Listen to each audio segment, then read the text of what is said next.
Toutes les formes d'âme m'intéressent. Je pense que je ne pourrais pas vivre sans ça.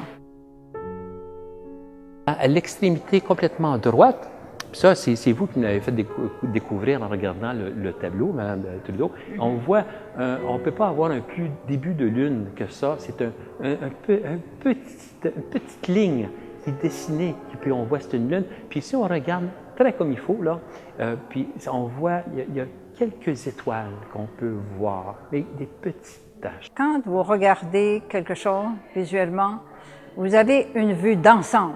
Vous voyez tout en même temps. Quand on touche ou qu'on écoute, ou même qu'on parle, on ne peut pas dire toutes les choses en même temps. C'est un élément à la fois. Alors, quand il s'agit de décrire un tableau, moi, là, j'appelle le processus qu'on fait ici au musée, moi, j'appelle ça les guides bénévoles donnent à voir. On a une autre dame qui, elle est couchée.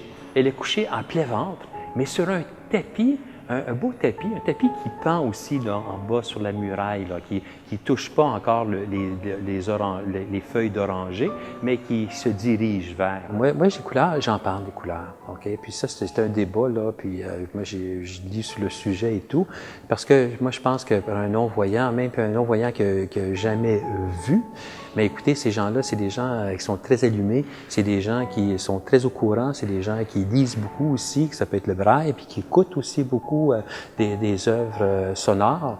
Et à ce moment-là, ils savent bien que le ciel est bleu, puis le soleil est jaune, et puis que la mer est bleue. Comme ça, là, on peut pas ne pas parler de couleurs.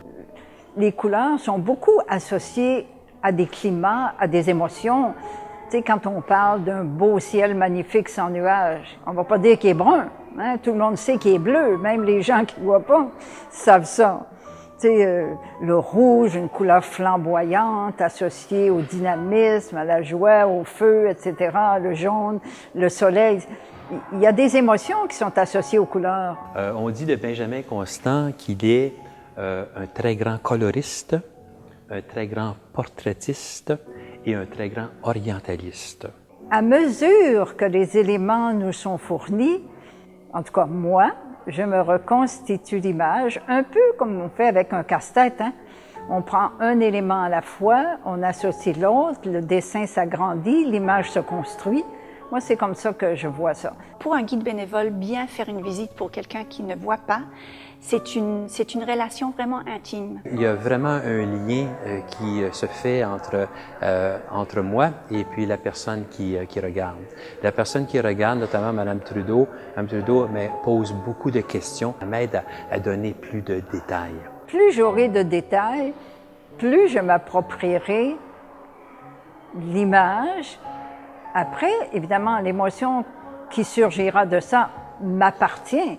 C'est un cadeau, je trouve, que les deux, ils se partagent parce que pour le guide ou la guide, c'est quelque chose, c'est un moment aussi très privilégié d'être avec quelqu'un qui ne voit pas et partager nos yeux et vraiment décider comment exprimer ce qu'on voit.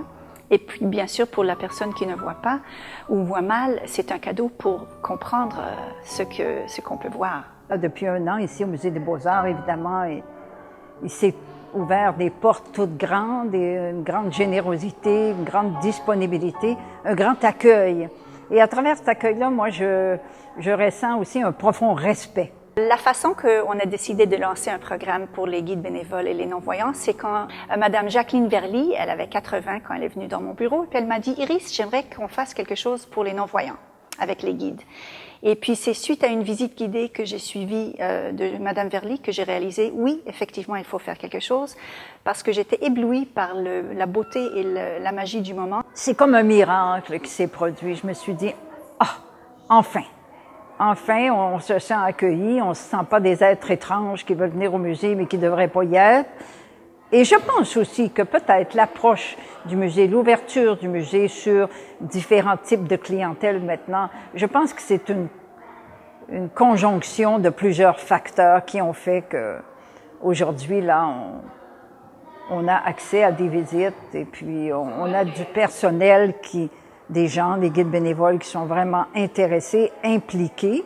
Je pense que comme guide, notre rôle, justement, c'est de décrire. Puis décrire pour un non-voyant, là, c'est la meilleure école. c'est la meilleure école parce qu'il faut vraiment regarder, sentir, puis parler des émotions et tout. Là. Moi, je suis certain que je suis un meilleur guide depuis que je guide les non-voyants.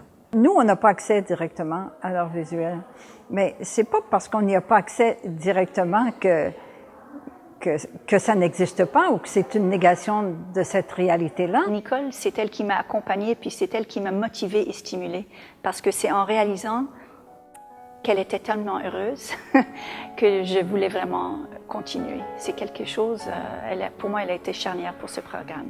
Moi, je suis très, très, très heureuse et j'en profite, si c'est possible, de remercier le musée. D'abord, Madame Verly, parce que c'est elle qui a été, au fond, le noyau là, de cet accueil. Ensuite, Madame Amislev qui a concrétisé ça et tous les guides. J'espère que ça va continuer et que ça va se répandre aussi ailleurs.